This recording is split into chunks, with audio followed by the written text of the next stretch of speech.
Bueno, vamos a hablar hoy de un tema que se llama la retinopatía por hidroxicloroquina y sobre todo del screening.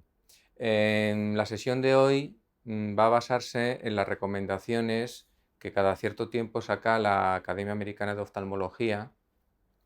Esta última es de 2016, la anterior de 2011, y cada vez va aportando ciertos datos y conforme van avanzando las técnicas, más métodos de screening para poder afrontar este problema mejor.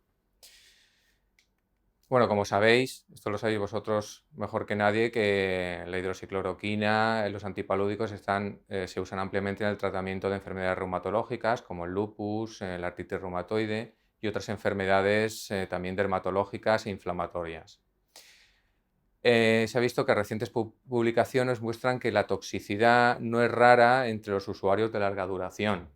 Y como ya se vienen utilizando años, cada vez la duración de los tratamientos son mayores. Y se ha visto claramente que el riesgo es altamente dependiente de la dosis diaria por peso. En estas últimas recomendaciones de la Academia Americana de Oftalmología se ha visto que el peso real es mucho mejor que el peso ideal para calcular la dosis y que hay un bajo riesgo con dosis menores de 5 miligramos por kilo de peso real al día. También se ha visto que la toxicidad retiniana es un problema oftalmológico serio por un problema principal, y es que no tiene ningún tipo de tratamiento. Lo único que se puede hacer es quitar el fármaco. Y que la visión central puede ser preservada si el daño es reconocido antes de la aparición de cambios en el epitelio pigmentario de la retina. Una vez que hay daños en el epitelio pigmentario de la retina, puede haber daños en la visión que percibe el paciente irreversibles. El mecanismo de toxicidad retiniana no se conoce bien, pero se ha visto en experimentos que altas dosis tienen efectos sobre el metabolismo de las células retinianas y que la unión de la hidroxicloroquina a la melanina a nivel del epitelio pigmentario puede contribuir a la concentración de la hidroxicloroquina y a prolongar sus efectos tóxicos. Lo que se ha visto en la práctica clínica es que el daño primario se produce en los fotorreceptores y que tras la degeneración de las capas externas retinianas, ahora luego pondremos esquemas para que veáis y todo, hay una disrupción secundaria del epitelio pigmentario retiniano. Lo que hay que tener en cuenta es que la imagen clásica que ponen los libros de la toxicidad de maculopatía en ojo de buey por la pérdida parafoveal del anillo de células del epitelio pigmentario, hoy en día eso es un hallazgo tardío. Es decir, cuando aparece eso ya llegamos tarde. Los test de screening recomendados, por lo tanto, deben reconocer la toxicidad antes de que el daño a nivel del epitelio pigmentario en la retina sea visible en el examen fundoscópico. Cuando en el fondo de ojo ya vemos daño, ya hemos llegado tarde. Hay que reconocerlo antes. También en estas últimas recomendaciones se ha visto por estudios que los pacientes de descendientes asiáticos hay que llevar cuidado porque puede mostrar una distribución algo más periférica del daño, es decir, no parafoveal, sino perifoveal, es decir, cerca de las arcadas. Y entonces tenemos que adecuar las técnicas, tanto la OCT como los campos visuales, cuando veamos un paciente derivado de un descendiente asiático. Otros hallazgos que pueden aparecer son el edema macular quística y luego, si no interrumpimos el tratamiento y hay daño, puede producirse atrofia extensa del epitelio pigmentario con pérdida importante de la visión. Otro dato que también aparece en los últimos estudios es que a pesar de la retirada de la droga, puede progresar la toxicidad. Es decir, que si nosotros vemos una maculopatía por Dulkinne y quitamos el tratamiento, no es decir al paciente marche usted a su casa que ya no hay peligro, no, hay que seguirlo porque puede progresar a pesar de la retirada. La cantidad de progresión y el riesgo para la visión está claro que están en función de la severidad de la retinopatía cuando ha sido detectada, en el momento de ser detectada. Esto es un estudio que hicieron Meles y Marmor de 2.300 pacientes tratados con hidroxicloroquina durante más de 5 años y evaluados con las técnicas que se utilizan hoy en día, que son los campos visuales 10-2 y la tomografía de coherencia óptica. Se vio que la prevalencia total de la toxicidad era de un 7,5%, pero había grandes variaciones dependiendo de la dosis diaria y de los años de tratamiento. La dosis diaria fue el factor más importante de riesgo, el primero, y el mejor correlacionado con el peso real que con el peso ideal. ¿Esto qué quiere decir? Esto se ha visto que pacientes muy delgados presentan mayor riesgo si utilizamos el peso ideal como fórmula. Hay que pesar al paciente y utilizar el peso real. Aquí vemos las curvas de Kaplan-Meier de riesgo por años y vemos que el riesgo es menor del 1% a los 5 primeros años del tratamiento y menos del 2% hasta los 10 años de tratamiento, con dosis menores de 5 miligramos por kilo.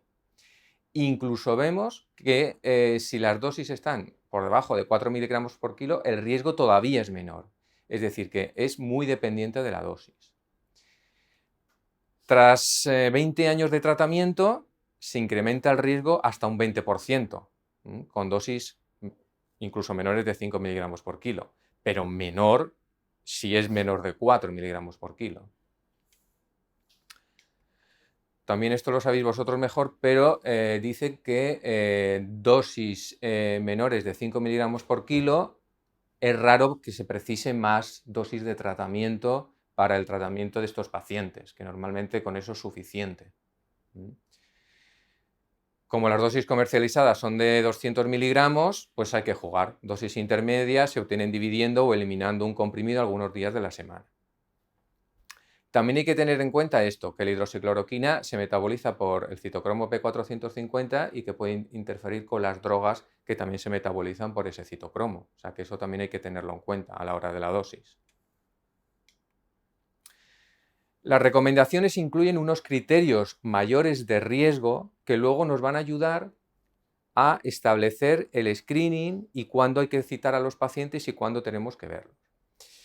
Establece una serie de criterios mayores de riesgos que son estos. La dosis diaria, que sería en la hidroxicloroquina más de 5 miligramos por kilo de peso al día, ese sería un factor de riesgo.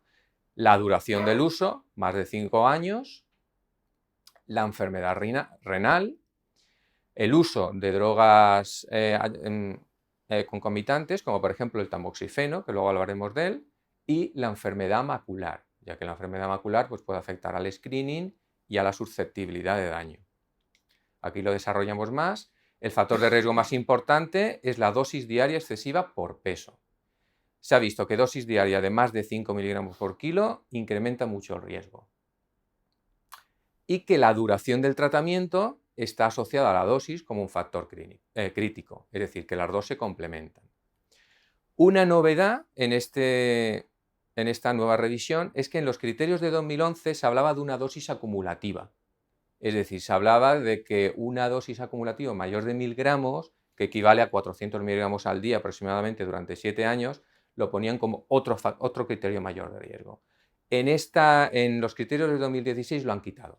Lo han quitado porque han visto que, bueno, esto está traducido del inglés, que el riesgo está más calculado con precisión para la duración del uso que para la dosis diaria. Por lo tanto, no es un buen indicador la dosis acumulativa, no está bien calculado.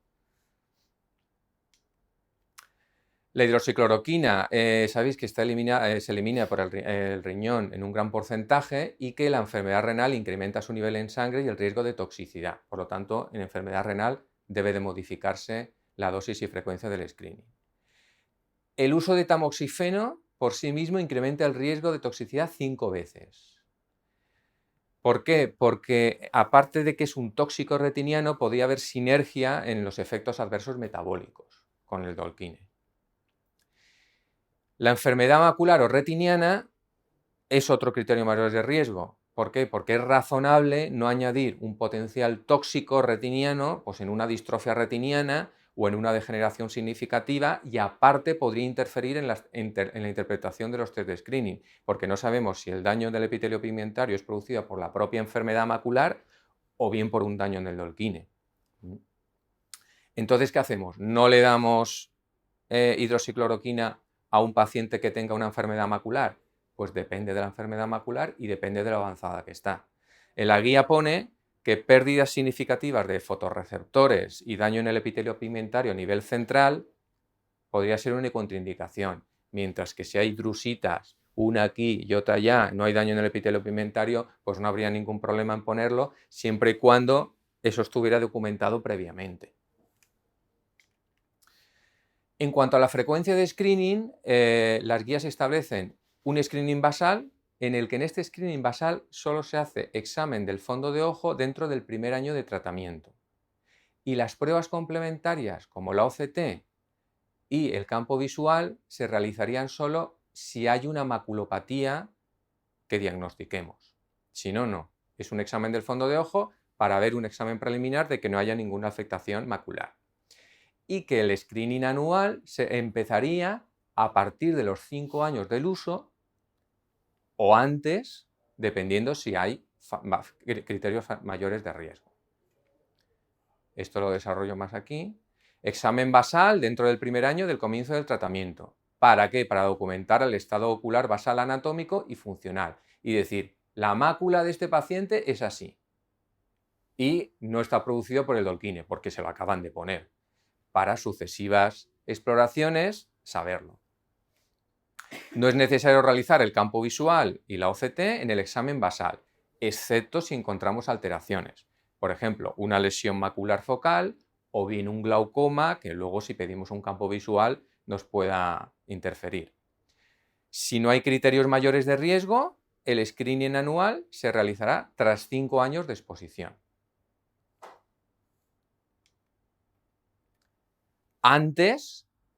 Comenzaremos el screening antes si hay criterios mayores de riesgo. ¿Cuándo? Pues normalmente el examen anual es suficiente porque la toxicidad se desarrolla lentamente, no es un cuadro rápido. Importante, controlar la dosis relativa al peso en cada visita y controlar pérdidas de peso, enfermedad renal o, importante, uso de tamoxifeno u otras drogas que pudieran interferir en el metabolismo. ¿Y qué es lo que hacemos nosotros para el screening? Pues hay unos test de screening recomendados y otros que nos dicen que no perdamos el tiempo, que no sirven para nada.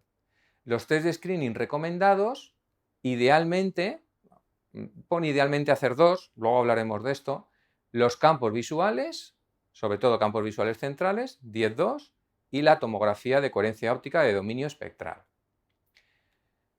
Otros 3 objetivos que podríamos utilizar, el electrorretinograma multifocal o la autofluorescencia.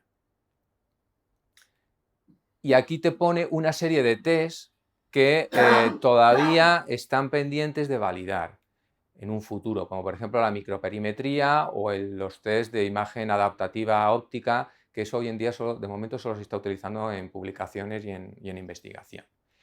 ¿Qué nos sirve para el screening? El fondo de ojo para el screening no sirve. Si hay una lesión en el fondo de ojo, hemos llegado tarde. La OCT de dominio por tiempo tampoco sirve, pero esto no nos importa porque esto ya está obsoleto. Ya prácticamente todas las que tenemos son OCT de dominio espectral. La angiografía fluoresceínica, el electrorretinograma de campo amplio, la rejilla de Arler, el test de los jorodes, todo esto no sirve para nada. Hay que centrarse en esto de aquí. Entonces, se recomienda el uso de campos visuales y OCT de dominio espectral para el screening rutinario por su amplia disponibilidad. El patrón de campo visual 10-2, centrado en mácula, tiene una alta resolución y es excelente en pacientes no asiáticos. En pacientes asiáticos, como hemos visto, que puede ser más periférico, habría que utilizar un campo visual 24-2 o 32, más amplio. El problema del campo visual, no solo aquí, sino también en glaucoma, es que es una prueba subjetiva.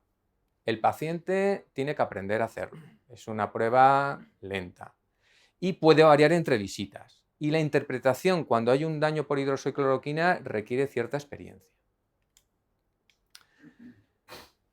Luego hablaremos de esto un poquito más. La tomografía de coherencia óptica y de dominio espectral.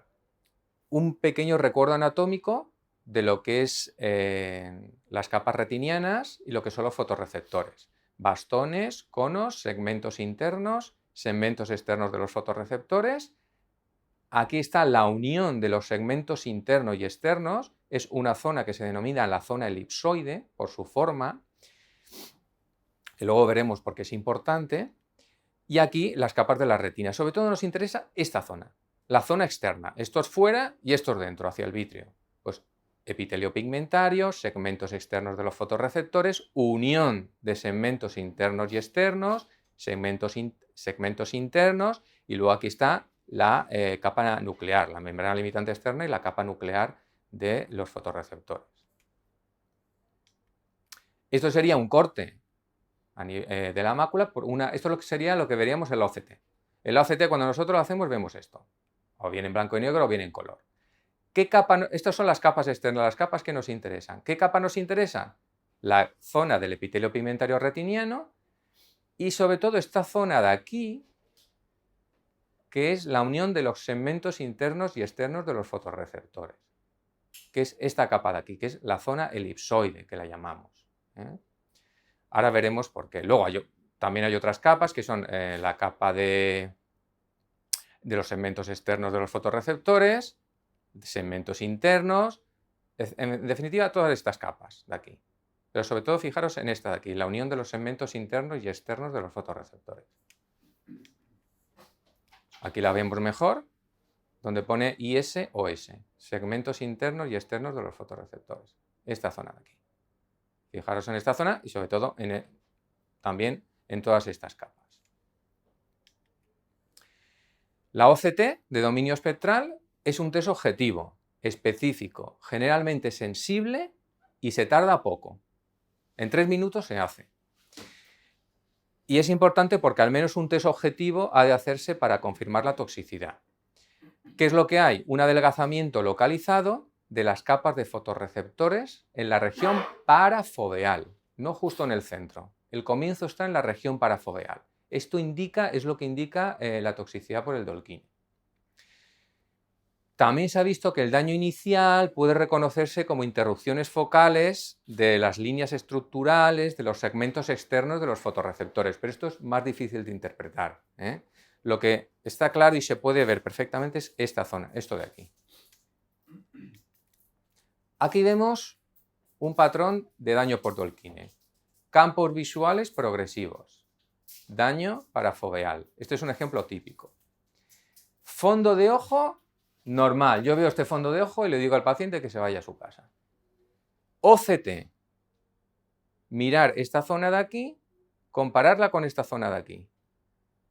Es como una carretera que al llegar aquí se dobla y se pinza. Hay como un pinzamiento, una pérdida parafoveal, esto sería el centro de la fóvea, parafoveal de las capas externas retinianas, sobre todo de la línea de la zona elipsoide, de los segmentos internos y externos de fotorreceptores. Esto es lo que hay que tener en cuenta. Aquí ha aparecido parafoveal en esta zona de aquí, luego aparecerá aquí y luego irá progresando. Esto es una imagen de autofluorescencia, que es otra prueba, hay un pequeño anillo de hiperfluorescencia, pero esta prueba es un poco más difícil de interpretar. Y luego el electroretinograma multifocal, donde hay unos potenciales más bajos en la zona parafoveal que en otras zonas. Aquí vemos la progresión. Normal. Inicio del pinzamiento y de las pérdidas externas y de las pérdidas de las capas externas. Aquí es cuando tenemos que detectarlo. Fondo de ojo normal, no se ve nada. Si solo nos fiamos en el fondo de ojo, este paciente se va a su casa y ya está. Y empieza a tener daño. Cuando empieza a verse claramente en el fondo de ojo, mirar cómo está el campo visual. Hay un daño ya avanzado. Por eso es importante la OCT y el campo visual, pero fundamentalmente la OCT.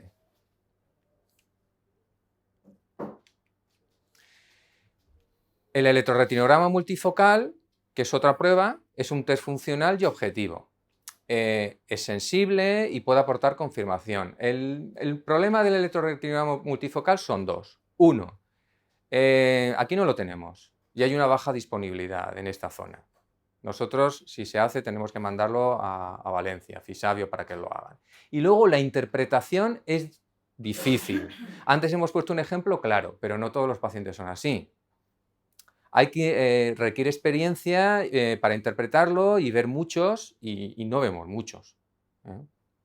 La autofluorescencia es otra prueba estructural y objetiva. La autofluorescencia es una prueba en la que se hace una foto y se basa en la propia fluorescencia de los pigmentos retinianos, y hay una zona de hiperfluorescencia parafoveal que dicen que puede preceder al adelgazamiento en la OCT, pero también es una prueba que necesita su experiencia para interpretarlo, no es fácil. Entonces, nosotros, estos son unos esquemas que puse para ver qué podíamos hacer para manejar a todo este tipo de pacientes. En el examen basal es realizar el fondo de ojo dentro del primer año de tratamiento. Entonces, reuma cursa una interconsulta ordinaria oftalmología indicando la presencia o ausencia de criterios mayores de riesgo, excepto la enfermedad macular, porque la enfermedad macular en principio lo hacemos nosotros. Nosotros vemos al paciente. Si la exploración es normal y no hay criterios mayores de riesgo, revisión en 5 años. Si la exploración es normal y hay criterios mayores de riesgo, entonces no podemos esperar 5 años, hay que hacer un control anual y nosotros no lo recitaríamos en 1 año. Si hay presencia de enfermedad macular con o sin factores de riesgo, entonces ya haríamos una OCT. Estamos hablando del examen basal. Hacemos una OCT, si hay daño. Bueno, en este caso he puesto aquí que en este caso es raro que haya daño por el Dolquine, porque estamos en el examen basal. Lo que vamos a hacer con la OCT es determinar si hay una enfermedad macular, tipo de MAE o tipo de distrofias que nos puedan interferir en la evaluación del paciente. Si hay drusitas leves y una pequeña alteración leve, pues podemos hacer un control anual. Es un criterio mayor de riesgo, pero no hace falta interrumpir el tratamiento. Si hay una degeneración macular importante, una distrofia importante en la cual al paciente se le va a añadir un probable tóxico macular, pues entonces lo que hay que hacer es plantear la sustitución del fármaco. Esto es un esquema de cuando había mucha demora y había muchas interconsultas del Dolquine y tal, pues cómo podíamos manejarlo para que los pacientes fueran vistos bien. Ahora ya la cosa está mejor y hay menos demora, pero bueno, puede servirnos. Las interconsultas en curso, que son pacientes que normalmente veis vosotros con 1 año o menos de duración, cuando os llegan a la consulta, mirar si se ha valorado la interconsulta. Si se ha valorado la interconsulta, pues seguimiento según el protocolo, según lo que hayamos visto. Si no se ha valorado la interconsulta y el paciente tiene criterios mayores de riesgo, pues entonces quizás sería conveniente poner una interconsulta preferente. Ahora ya esto está mejor porque ahora ya la demora en la atención está en 7-8 meses, que bueno, se puede aceptar. Pacientes sin criterios mayores de riesgo, no pasa nada, seguir el curso clínico ordinario de la interconsulta. Y en cuanto a las técnicas de screening, a ver, por la carga asistencial que tenemos de pacientes, normalmente lo que solemos utilizar es la OCT de dominio espectral. Es una prueba objetiva, es una prueba sencilla, se hace en 5 minutos, no hace falta, como el campo visual, darle al paciente la hoja, citarlo otro día, que vuelva a la consulta, que está bien hecho el campo, que no esté bien. Normalmente lo que se suele primar es la OCT de dominio espectral. Si hay dudas o queremos complementar, podemos pedir un campo visual, pero normalmente solemos utilizar la OCT. Entonces, ¿qué es lo que convendría hacer? Hacemos la OCT al paciente en la revisión. Imaginemos un paciente pues, que tiene criterios mayores de riesgo o un paciente que lleva más de 5 años de tratamiento, le hacemos la OCT y vemos un paciente alterado con el patrón Dolquine, el que os he puesto antes. ¿Qué hacemos?